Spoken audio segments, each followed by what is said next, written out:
Assalamualaikum warahmatullahi wabarakatuh. Kami dari kelompok 10 dengan berkontakkan saya sendiri Egy Effendi, ada Alvita Fabian Syartono dan juga rekan saya Muhammad Erza Nugraha Amir. Kami dari kelompok 10 akan mempresentasikan materi pertemuan 3 dengan chapter 2 dan 4 yaitu Describing Data dan Displaying. Yang membuat materi atau PowerPoint kali ini adalah kelompok 2 yang beranggotakan Kasim Sumantri dan juga Muhammad Faza Nugraha. Kita awali dengan pendahuluan. Bagaimana memahami data, terutama jika data tersebut berjumlah sangat besar. Di dalam dunia bisnis, data yang kita miliki biasanya sangat banyak. Jika hanya melihat angka-angka saja, akan sulit memahami maknanya. Oleh karena itu, diperlukan cara untuk merangkum data agar lebih mudah dianalisis. Itu adalah gunanya pertemuan kita pada pertemuan 3 kali ini, yaitu describing data dan visualisasi data, agar data kita dapat mudah dipahami, seperti berbentuk diagram dan juga berbentuk lainnya, supaya dapat mudah dipahami daripada angka-angka saja yang sulit untuk dipahami. Selanjutnya, meringkas data. Data bisa diringkas dengan 4 kategori. Pertama ada ukuran lokasi, ukuran penyebaran distribusi, ukuran bentuk distribusi, dan juga visualisasi data. Dengan meringkas data, kita dapat lebih mudah memahami informasi yang terkandung di dalam data tersebut. Visualisasi data berarti menyajikan data dalam bentuk visual seperti grafik atau diagram. Tujuannya adalah agar informasi dalam data dapat dikomunikasikan dengan lebih jelas dan mudah dipahami oleh orang lain. Contohnya menampilkan data dalam bentuk data dalam berbagai format visual dan juga mengomunikasikan data melalui visual. Tujuannya agar pembaca atau peneliti data itu bisa melihat data tersebut ada kenaikan, data tersebut ada penurunan jika disajikan dalam grafik ataupun diagram, tidak hanya angka-angka saja. Selanjutnya, ada satu pertanyaan, mengapa visualisasi data sangat penting? Karena visualisasi data itu bisa berguna untuk memahami data dengan lebih baik dan juga mendapatkan wawasan dengan lebih baik juga. Visualisasi data sangat penting karena dapat membantu kita memahami data dengan lebih cepat. Dengan melihat grafik atau diagram, kita dapat menemukan pola tren atau informasi penting dari data tersebut. Contohnya kita memiliki suatu perusahaan ataupun kita memiliki suatu usaha yang dimana jika kita tidak melihat dari grafik, kita tidak melihat datanya dari segi-segi visual, kita tidak akan bisa mengambil keputusan untuk tahun depan karena kita tidak tahu visualisasi data tersebut perusahaan kita atau usaha kita meningkat atau menurun dari segi profit. Next, manfaat visualisasi data itu ada 3. Pertama, menganalisis data lebih baik. Kedua, pengambilan keputusan lebih cepat. Dan ketiga, memahami data yang sangat rumit. Yang dimana visualisasi data ini memiliki banyak manfaat. Gitu. Pertama, membantu analisis memahami data dengan lebih baik. Kedua, mempermudah pengambilan keputusan karena informasi dapat dilihat dengan cepat. Ketiga, membantu memahami data yang sangat kompleks. Selanjutnya ada visualisasi data kategorik. Di sini ada terbagi 2 kategori. Pertama distribusi frekuensi, yang kedua frekuensi relatif. Visualisasi data kategorik digunakan untuk menampilkan data yang berbentuk kategori. Data tersebut biasanya dirangkum dalam bentuk distribusi frekuensi yang menunjukkan jumlah data pada setiap kategori. Untuk rumusnya, frekuensi relatif sama dengan frekuensi suatu kelas dibagi dengan N atau jumlah data. Di sini ada contoh distribusi frekuensi dengan contoh kegiatan waktu responden. 115 responden ditanyakan kegiatan apa yang mereka lakukan untuk mengisi waktu luang.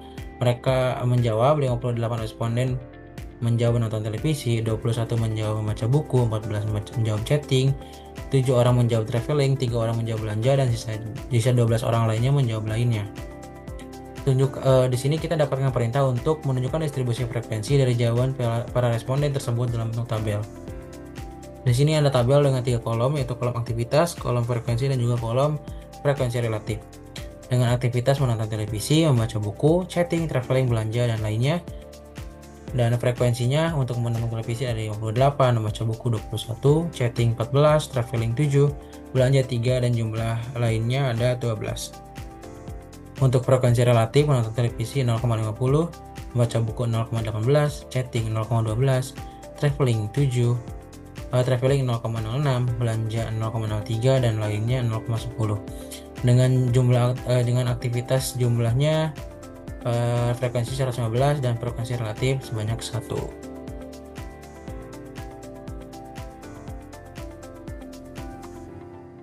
Perkenalkan, nama saya Alfian Alfrebriansyah dengan NIM 104022300100. Kali ini saya akan melanjutkan presentasi untuk materi kali ini.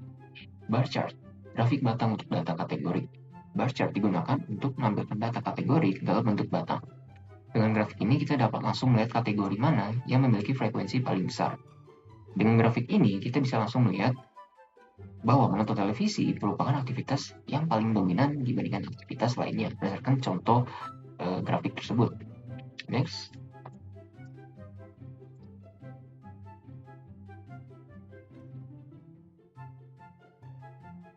Bar chart horizontal dan pie chart. Selain bar chart vertikal, kita juga bisa menggunakan bar chart horizontal atau pie chart. Namun, pie chart biasanya kurang baik untuk membandingkan data secara detail dibandingkan bar chart. Next. Visualisasi data kuantitatif. Data kuantitatif adalah data yang berbentuk angka. Untuk menganalisis data ini biasanya digunakan distribusi frekuensi yang membagi data ke dalam beberapa kelas atau interval. Next.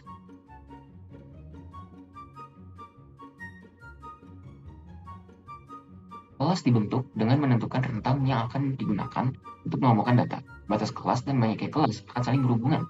Jumlah kelas yang lebih banyak akan menyebabkan lebar kelas yang lebih sempit dan sebaliknya. Tapi kelas harus dipilih agar setiap titik data hanya dapat berada pada satu titik kelas saja. Batas bawah suatu kelas menunjukkan nilai data terkecil yang mungkin masuk ke dalam kelas tersebut, dan batas atas suatu kelas menunjukkan nilai data terbesar yang dapat masuk ke kelas tersebut. Next. Contoh visualisasi datanya. Pada contoh ini, terdapat data mengenai lama audit yang dilakukan oleh kantor akuntan publik terhadap kliennya, yang diukur dalam satuan hari. Dari data tersebut, kita dapat melihat bahwa audit paling cepat adalah 12 hari dan yang paling lama adalah 33 hari.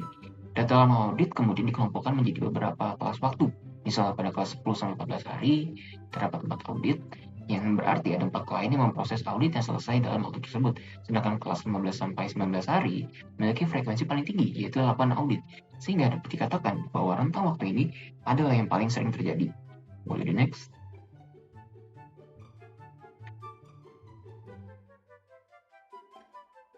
Visualisasi data untuk lama audit. Histogram. Histogram adalah grafik batang yang digunakan untuk menampilkan distribusi data numerik. Pada histogram, setiap batang mewakili satu kelas interval. Tinggi batang menunjukkan jumlah data kelas tersebut. Histogram lama audit, kita dapat melihat bahwa kelas 19-19 hari memiliki batang yang paling tinggi, yang berarti paling banyak terjadi. Boleh di next. Nah, selanjutnya, dot plot menampilkan setiap nilai data dalam bentuk titik. Setiap titik mewakili satu observasi. Jika ada beberapa nilai yang sama, titik tersebut akan bertumpuk. Grafik ini membantu kita melihat bagaimana data tersebar secara lebih detail. Demikian, dan akan dilanjutkan oleh teman saya. Baiklah, untuk selanjutnya, perkenalkan nama saya Muhammad Herzano Gramir dengan NIM 1040223000199. Untuk presentasi selanjutnya akan saya lanjutkan. Ada distribusi kumulatif, menunjukkan jumlah data yang kurang dari atau sama dengan batas tertentu. Ini membantu kita memahami akumulasi data. Contohnya ada seperti yang di bawah. Di tabel pertama ada waktu audit atau per hari, frekuensi kumulatif, frekuensi relatif kumulatif, dan frekuensi persen kumulatif. Sebagai berikut. Seperti kurang dari atau sama dengan 14, itu ditulis 4, atau 0,2, atau 20. Oke, untuk selanjutnya. Visualisasi data ranting dan daun stem and leaf. Stem and leaf digunakan untuk menampilkan data sekaligus mempertahankan nilai asli data. Data dibagi menjadi dua bagian, yaitu stem sebagai bagian utama dan leaf sebagai digit terakhir. Contohnya seperti di gambar, 105 terdiri dari 3 digit, 2 digit pertama 10 di sebelah kiri, dan 43 terdiri dari 2 digit pertama di sebelah kiri, dan 9 terdiri dari 1 digit, maka digit bagian kiri adalah 0. Oke, selanjutnya ada visualisasi data ranting dan daun stem and leaf. Contohnya, yang pertama adalah banyaknya jawaban benar dalam suatu ujian, dan yang contoh kedua itu adalah setelah menjadi stem and leaf, dan stem and leaf setelah diurutkan.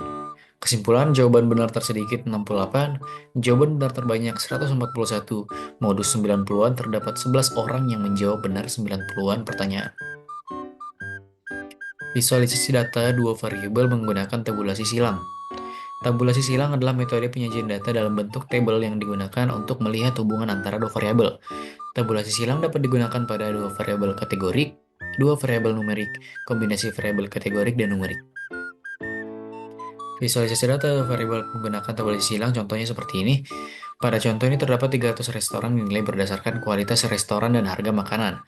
Tabel ini menunjukkan bagaimana distribusi restoran berdasarkan rating kualitas dan rentang harga. Contoh, terdapat 42 restoran dengan rating baik yang memiliki harga antara 10 sampai 19.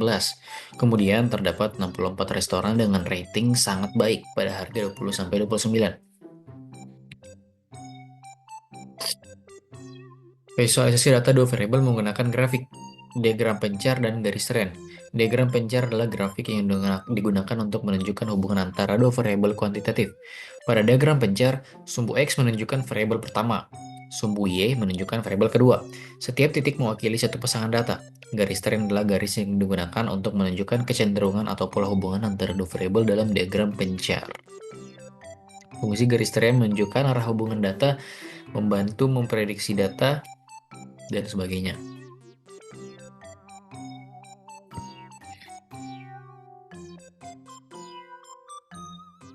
Ini contohnya seperti ini. Pada contoh ini terdapat beberapa pasangan data X dan Y. Setiap pasangan nilai tersebut kemudian ditampilkan dalam grafik sebagai titik. Dari penyebaran titik-titik tersebut, kita dapat melihat bagaimana hubungan antara variabel X dan Y.